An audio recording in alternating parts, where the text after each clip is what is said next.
The Remarkable Rocket. Oscar Wilde. The king's son was going to be married, so there were general rejoicings. He had waited a whole year for his bride, and at last she had arrived. She was a Russian princess, and had driven all the way from Finland in a sledge drawn by 6 reindeer. The sledge was shaped like a great golden swan, and between the swan's wings lay the little princess herself. Her long ermine cloak reached right down to her feet, on her head was a tiny cap of silver tissue, and she was as pale as the snow palace in which she had always lived. So pale was she that as she drove through the streets all the people wondered. "She is like a white rose," they cried, and they threw down flowers on her from the balconies. At the gate of the castle the prince was waiting to receive her.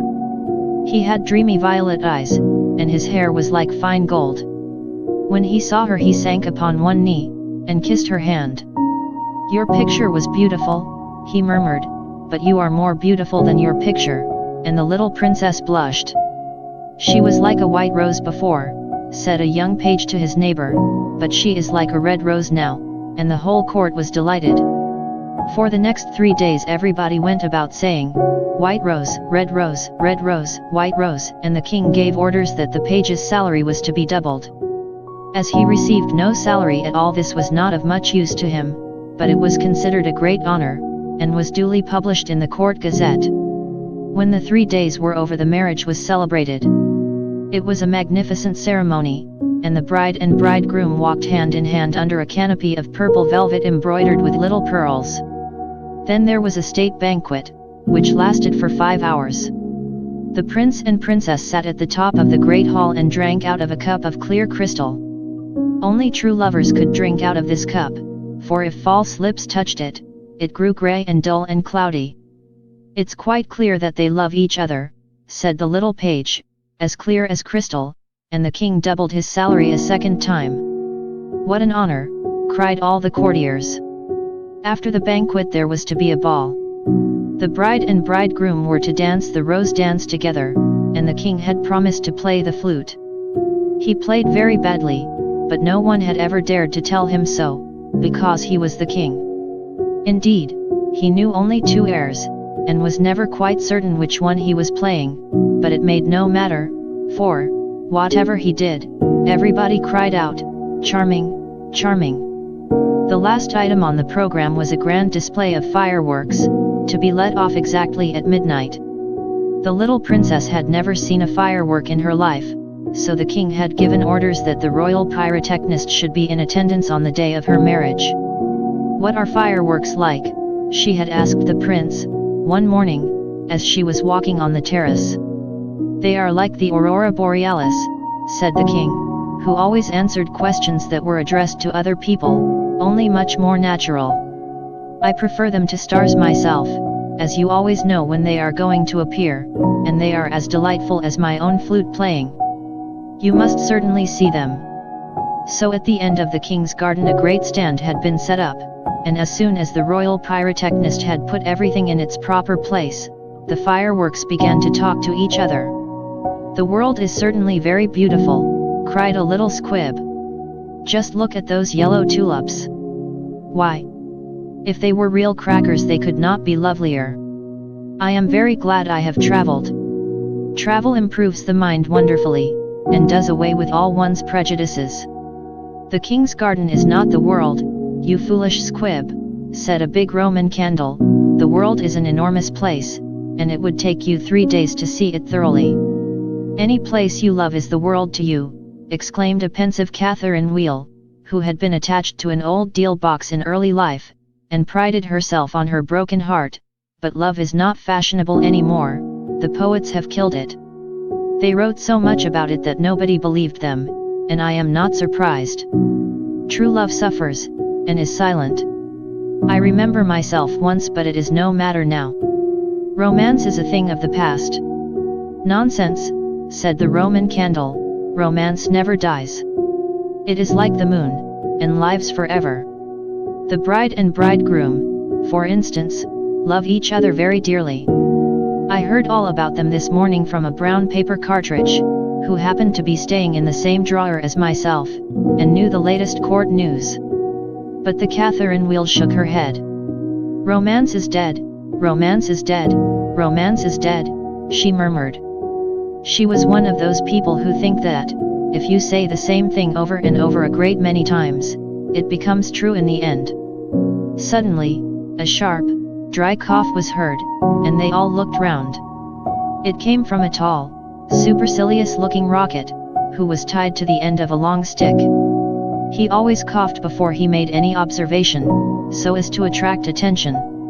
"Ahem, ahem," he said, and everybody listened except the poor Catherine Wheel, who was still shaking her head, and murmuring, "Romance is dead." "Order, order," cried out a cracker. He was something of a politician, and had always taken a prominent part in the local elections, so he knew the proper parliamentary expressions to use. "Quite dead," whispered the Catherine Wheel, and she went off to sleep. As soon as there was perfect silence, the rocket coughed a third time and began. He spoke with a very slow, distinct voice, as if he was dictating his memoirs, and always looked over the shoulder of the person to whom he was talking. In fact, he had a most distinguished manner. "How fortunate it is for the king's son," he remarked, "that he is to be married on the very day on which I am to be let off. Really, if it had been arranged beforehand, it could not have turned out better for him, but, princes are always lucky." "Dear me," said the little squib, "I thought it was quite the other way, and that we were to be let off in the prince's honor." "It may be so with you," he answered, "indeed, I have no doubt that it is, but with me it is different. I am a very remarkable rocket, and come of remarkable parents. My mother was the most celebrated Catherine Wheel of her day, and was renowned for her graceful dancing. When she made her great public appearance she spun round 19 times before she went out, and each time that she did so she threw into the air 7 pink stars. She was 3 feet and a half in diameter, and made of the very best gunpowder. My father was a rocket like myself, and of French extraction. He flew so high that the people were afraid that he would never come down again. He did, though, for he was of a kindly disposition, and he made a most brilliant descent in a shower of golden rain. The newspapers wrote about his performance in very flattering terms. Indeed, the court gazette called him a triumph of pyrotechnic art. "Pyrotechnic, pyrotechnic, you mean," said a Bengal light. "I know it is pyrotechnic, for I saw it written on my own canister." "Well, I said pyrotechnic," answered the rocket, in a severe tone of voice, and the Bengal light felt so crushed that he began at once to bully the little squibs, in order to show that he was still a person of some importance. "I was saying," continued the rocket, "I was saying what was I saying?" "You were talking about yourself," replied the Roman candle. "Of course, I knew I was discussing some interesting subject when I was so rudely interrupted. I hate rudeness and bad manners of every kind, for I am extremely sensitive. No one in the whole world is so sensitive as I am quite sure of that." "What is a sensitive person?" said the cracker to the Roman candle. "A person who, because he has corns himself, always treads on other people's toes," answered the Roman candle in a low whisper, and the cracker nearly exploded with laughter. "Pray, what are you laughing at?" inquired the rocket. "I am not laughing. I am laughing because I am happy," replied the cracker. "That is a very selfish reason," said the rocket angrily. "What right have you to be happy? You should be thinking about others. In fact, you should be thinking about me. I am always thinking about myself, and I expect everybody else to do the same. That is what is called sympathy. It is a beautiful virtue, and I possess it in a high degree. Suppose, for instance, anything happened to me tonight, what a misfortune that would be for everyone. The prince and princess would never be happy again, their whole married life would be spoiled, and as for the king, I know he would not get over it. Really, when I begin to reflect on the importance of my position, I am almost moved to tears." "If you want to give pleasure to others," cried the Roman candle, "you had better keep yourself dry." "Certainly," exclaimed the Bengal light, who was now in better spirits, "that is only common sense." "Common sense, indeed," said the rocket indignantly. "You forget that I am very uncommon, and very remarkable." "Why, anybody can have common sense, provided that they have no imagination." "But I have imagination, for I never think of things as they really are, I always think of them as being quite different. As for keeping myself dry, there is evidently no one here who can at all appreciate an emotional nature. Fortunately for myself, I don't care. The only thing that sustains one through life is the consciousness of the immense inferiority of everybody else, and this is a feeling that I have always cultivated. But none of you have any hearts. Here you are laughing and making merry just as if the prince and princess had not just been married." "Well, really," exclaimed a small fire balloon, "why not? It is a most joyful occasion, and when I soar up into the air I intend to tell the stars all about it. You will see them twinkle when I talk to them about the pretty bride." "Ah, what a trivial view of life," said the rocket, "but it is only what I expected. There is nothing in you, you are hollow and empty. Why, perhaps the prince and princess may go to live in a country where there is a deep river, and perhaps they may have one only son, a little fair-haired boy with violet eyes like the prince himself, and perhaps someday he may go out to walk with his nurse, and perhaps the nurse may go to sleep under a great elder tree, and perhaps the little boy may fall into the deep river and be drowned. What a terrible misfortune! Poor people, to lose their only son. It is really too dreadful. I shall never get over it." "But they have not lost their only son," said the Roman candle. "No misfortune has happened to them at all." "I never said that they had," replied the rocket, "I said that they might. If they had lost their only son there would be no use in saying anything more about the matter. I hate people who cry over spilt milk. But when I think that they might lose their only son, I certainly am very much affected." "You certainly are," cried the Bengal light. "In fact, you are the most affected person I ever met." "You are the rudest person I ever met," said the rocket, "and you cannot understand my friendship for the prince." "Why, you don't even know him," growled the Roman candle. "I never said I knew him," answered the rocket. "I dare say that if I knew him I should not be his friend at all. It is a very dangerous thing to know one's friends." "You had really better keep yourself dry," said the fire balloon. "That is the important thing." "Very important for you, I have no doubt," answered the rocket, "but I shall weep if I choose," and he actually burst into real tears, which flowed down his stick like raindrops, and nearly drowned two little beetles, who were just thinking of setting up house together, and were looking for a nice dry spot to live in. "He must have a truly romantic nature," said the Catherine Wheel, "for he weeps when there is nothing at all to weep about," and she heaved a deep sigh, and thought about the deal box. But the Roman candle and the Bengal light were quite indignant, and kept saying, "Humbug, humbug," at the top of their voices. They were extremely practical, and whenever they objected to anything they called it humbug. Then the moon rose like a wonderful silver shield, and the stars began to shine, and a sound of music came from the palace. The prince and princess were leading the dance. They danced so beautifully that the tall white lilies peeped in at the window and watched them, and the great red poppies nodded their heads and beat time. Then 10 o'clock struck, and then 11, and then 12, and at the last stroke of midnight everyone came out on the terrace, and the king sent for the royal pyrotechnist. "Let the fireworks begin," said the king, and the royal pyrotechnist made a low bow, and marched down to the end of the garden. He had 6 attendants with him, each of whom carried a lighted torch at the end of a long pole. It was certainly a magnificent display. Whiz! Whiz! Went the Catherine wheel, as she spun round and round. Boom! Boom! Went the Roman candle. Then the squibs danced all over the place, and the Bengal lights made everything look scarlet. "Goodbye!" cried the fire balloon, as he soared away, dropping tiny blue sparks. "Bang! Bang!" answered the crackers, who were enjoying themselves immensely. Everyone was a great success except the remarkable rocket. He was so damp with crying that he could not go off at all. The best thing in him was the gunpowder, and that was so wet with tears that it was of no use.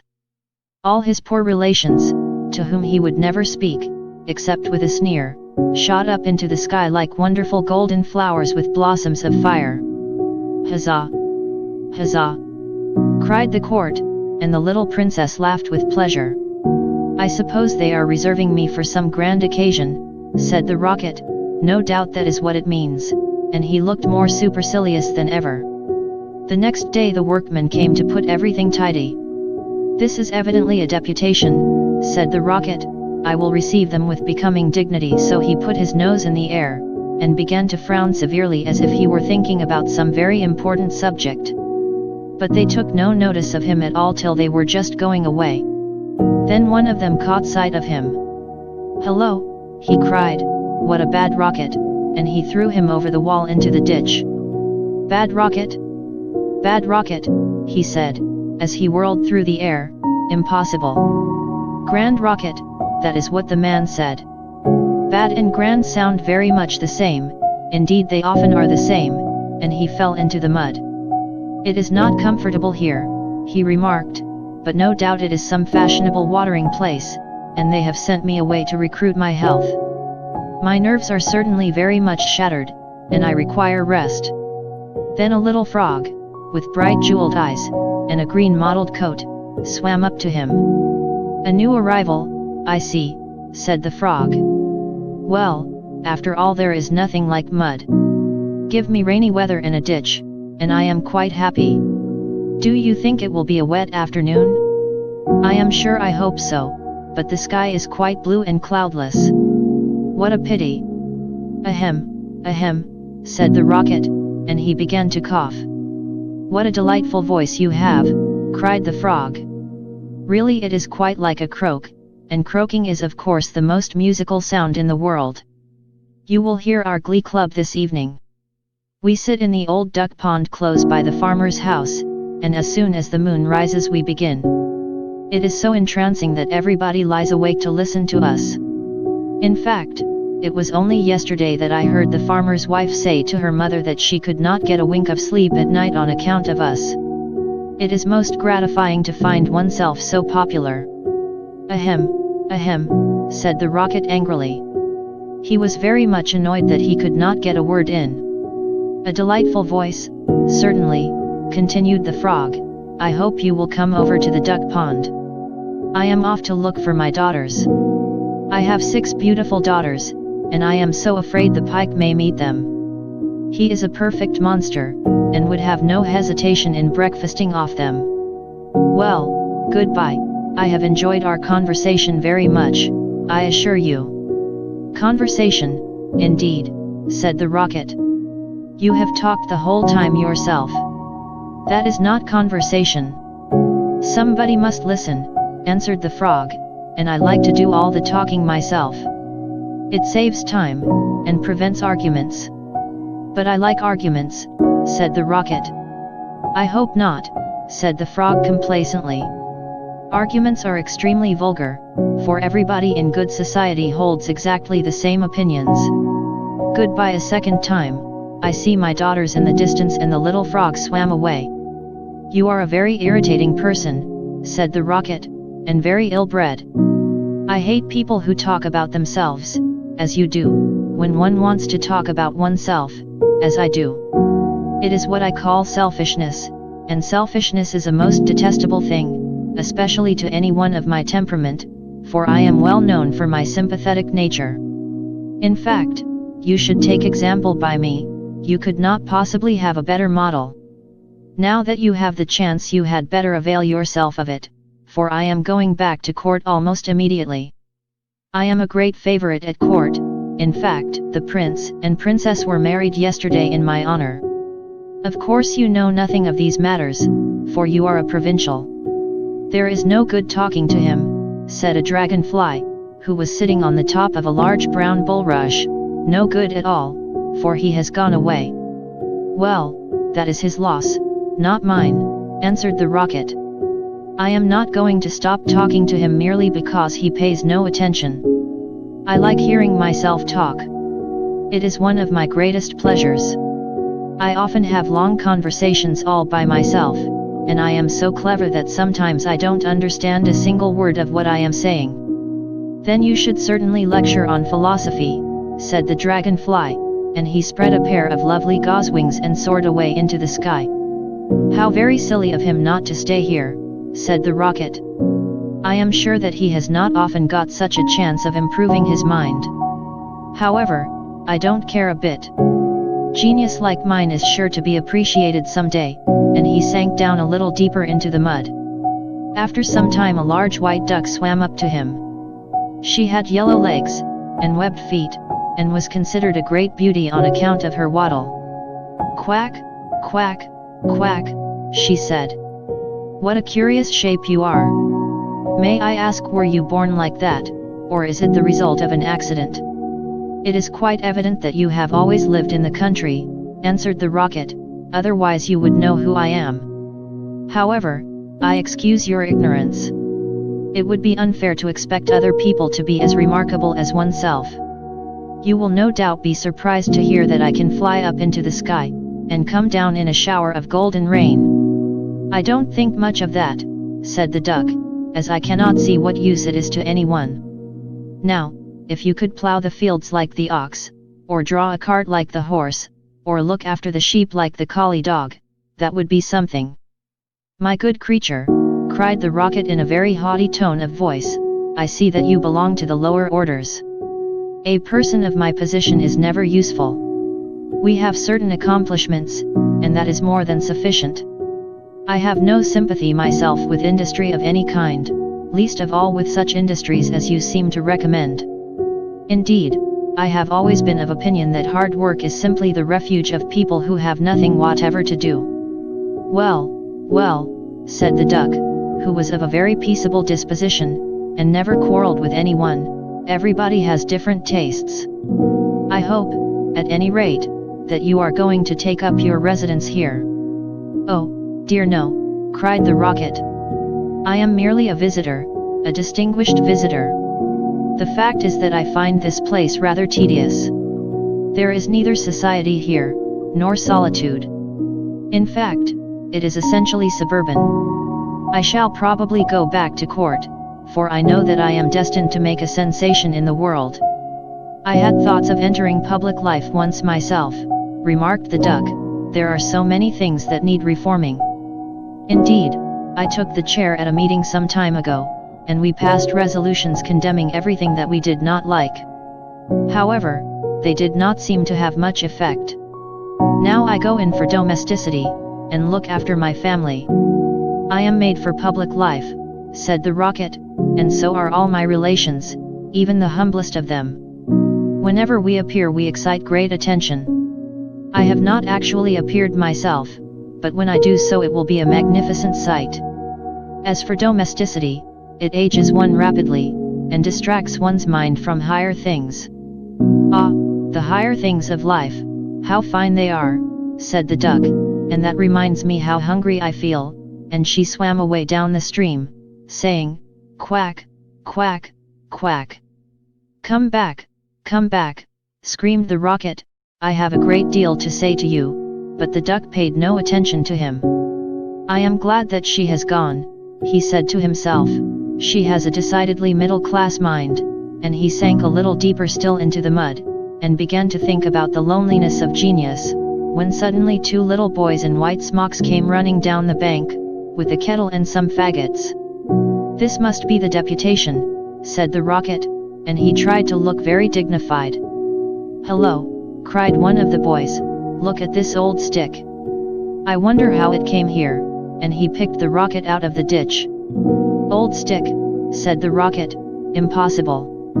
Gold stick, that is what he said. Gold stick is very complimentary. In fact, he mistakes me for one of the court dignitaries." "Let us put it into the fire," said the other boy, "it will help to boil the kettle."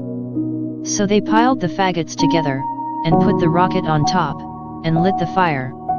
"This is magnificent," cried the rocket, "they are going to let me off in broad daylight, so that everyone can see me. We will go to sleep now," they said, "and when we wake up the kettle will be boiled," and they lay down on the grass, and shut their eyes. The rocket was very damp, so he took a long time to burn. At last, however, the fire caught him. "Now I am going off," he cried, and he made himself very stiff and straight. "I know I shall go much higher than the stars, much higher than the moon, much higher than the sun. In fact, I shall go so high that..." Fizz! Fizz! Fizz! And he went straight up into the air. "Delightful," he cried, "I shall go on like this forever. What a success I am!" But nobody saw him. Then he began to feel a curious tingling sensation all over him. "Now I am going to explode," he cried. "I shall set the whole world on fire, and make such a noise that nobody will talk about anything else for a whole year." And he certainly did explode. Bang! Bang! Bang! Went the gunpowder. There was no doubt about it. But nobody heard him, not even the two little boys, for they were sound asleep. Then all that was left of him was the stick, and this fell down on the back of a goose who was taking a walk by the side of the ditch. "Good heavens!" cried the goose. "It is going to rain sticks," and she rushed into the water. "I knew I should create a great sensation," gasped the rocket, and he went out. The end. Thank you.